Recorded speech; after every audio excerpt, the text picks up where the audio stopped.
Hello, vinyl community. Elliot here, Lazy Dogs Records, and I'm over here by my N through T's records off to one side, and this is O is for October. Chris Profi started a thread. I thought it was a great idea to show some of the records in your O category, and my first observation about the O's was that I don't have a huge number of O's, not like some letters, like S seems like there's a million of them, M's, there's a million of them. But my O's just stretch from here, the last record here is Nashville West, my N, to here, and that's the Psychedelic Furs, my P's, begin there. So I think it's about 30 or so records that begin with O. So I'm going to show them to you. What are we playing right now in the background? Norman Blake, Directions. Norman and his wife Nancy. Nancy playing the cello usually, not always. Norman playing guitar, acoustic guitar, fiddle, mandolin, a little bit of everything. And this is on Tacoma Records. I don't know what year this was. Oh, probably the mid to late 70s. Okay, so first record in here, classic bluegrass from Jerry Garcia, Vassar Clemens, David Grisman. Great, Old and in the Way.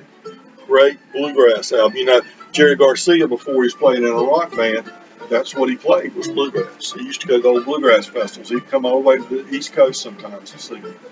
All right, here's a really good album, Vernon Oxford. This is Vernon Oxford is their name for this, his and hers. Great country singer. Here he is. Never made it big, should have. Great voice. Hard country singer. And this is on Rounder Records, so you know if it's on Rounder, it's high quality. And then we get into our Ozark Mountain Daredevils. I saw those Ozark Mountain Daredevils in 75 or 76 in Fayetteville, double bill with Elvin Bishop. And they were a really good band, and I've got a bunch of their albums, some of which are up here, others in one place or another. There's the definitive debut album that they call the Crazy Quilt album, Ozark Mountain Daredevils. If you only own one Ozark Mountain Daredevils album, that's the one to own. On A&M, I believe.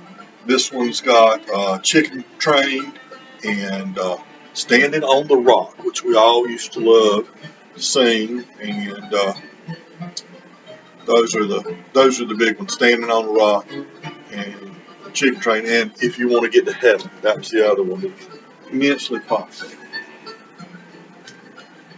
Not hit singles till they did Georgia Was That. So that's the only ones I've got up there. I've got 4 or 5 more that they've been cleaned, but haven't been played yet that I picked up huge. And then I've got several Roy Orbison albums. Roy Orbison's greatest hits. This one's on Monument Records from 1963. Let's see what else is up here. Here's one on Sun. The original sound. It's got Obie Doby and some of those real early ones he did when he was kind of a rockabilly guy.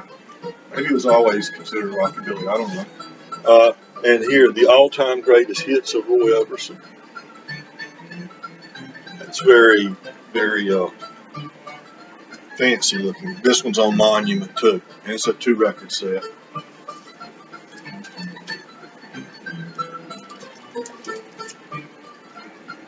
And more of Roy Orbison's greatest hits on Monument came 64, the year after.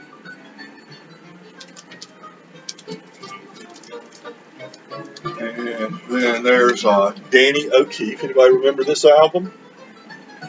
It's a good album. Kind of singer-songwriter guy. Good Time Charlie's Got the Blues, I guess, was his biggest song. Danny O'Keefe. I'm a neighbor across the street. When I met them to try to remember their name, because they play music, he and his wife, they play music. His name's Danny, and the reason, the way I remember it, I said, okay, like the singer, songwriter Danny O'Keefe. He said, yep, that's it. He knew who I was talking about. And her name was Amy. I said, oh, like the Pure Prayer League song, Amy. Phil Oakes, Chords of Fame from 1976 on A&M. Folky. And then we get into our Buck Owens. I've got a lot more of the Buck Owens because I bought a big collection a while back. I've got tons of Buck Owens. These are the ones I've gotten cleaned and played. Here's Volume 3, Greatest Hits Volume 3. Good old Buck. There's Volume 2. You know, his band was one of the best. What guitar did they popularize? The Telecaster. Bakersfield Sound was noted for the Telecaster guitars, I do believe. This is the instrumental hits of Buck Owens and his Buckaroos. These were on Capitol. Capitol was an LA record label, you know, and Buck was in Bakersfield. So it's natural that they were on there. And this is a good one, the Carnegie Hall concert album from Buckaroos. It went over real big at Carnegie Hall. There's another. This is Open Up Your Heart. Several albums that different albums that kind of look like that one. I don't think I've got it here. I think it's upstairs, but I've got the one with, got Tiger by the Tail upstairs. There's Buck, Together Again, My Heart Skips a Beat. A bunch of Buck Owens here, and then again, I probably got, there's another Volume 2, so I got 2 of those. I probably got 15 or more that I haven't put up yet. Okay, now this is a Japanese pressing, Cold Dark Stranger, Buck Owens, Buckaroos. And another Japanese pressing, Before You Go, No One But You. And for some reason I don't have a sticker on that one. I always put the sticker that says title, where it's, you know, what condition the record's in, and all that stuff. I don't know how I missed that, but it happens. And here's one, You're For Me. See that cover looks like kind of like one of the other covers, the one I was talking about, y'all can see. Okay.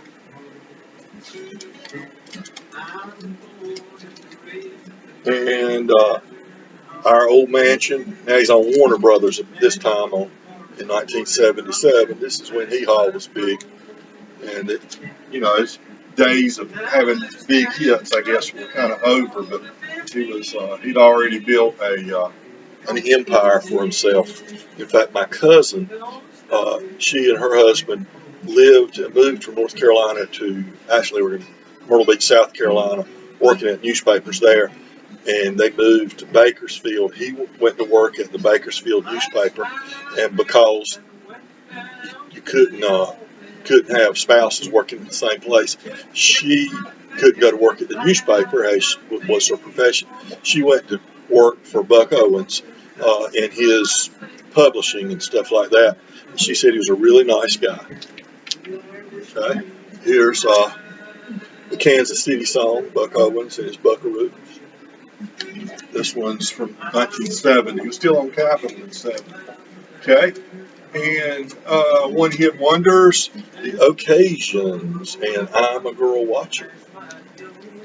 They're from just up the road here, and they used to play proms and senior dances and stuff in this area. Mark O'Connor, great fiddler. It's not the best album in the world, made in '89 for Warner Brothers, and plays really good, but it's got that 80s feel, believe it or not. He's a fiddler, but even then it's got an 80s techno feel to it, kind of odd. And then one of the great second generation Southern rockers, the Outlaws. You know, that first generation, Marshall Tucker, Allman Brothers, Wet Willie, and then quickly joining those ranks, Leonard Skinner. They're really good, but that's most of that second was just copycat, regurgitation, trying to hit a formula and that sort of stuff, and most of them weren't any good. The Outlaws were an exception. I've got several copies of that album. Pick it up for next to nothing usually in the wild, and it's some good stuff. This is a good second album, I believe, and from '76 on Ariston, Lady in Waiting. And there is from '77, Pre Sundown, another good album by the Outlaws. There's another Ladies in Waiting.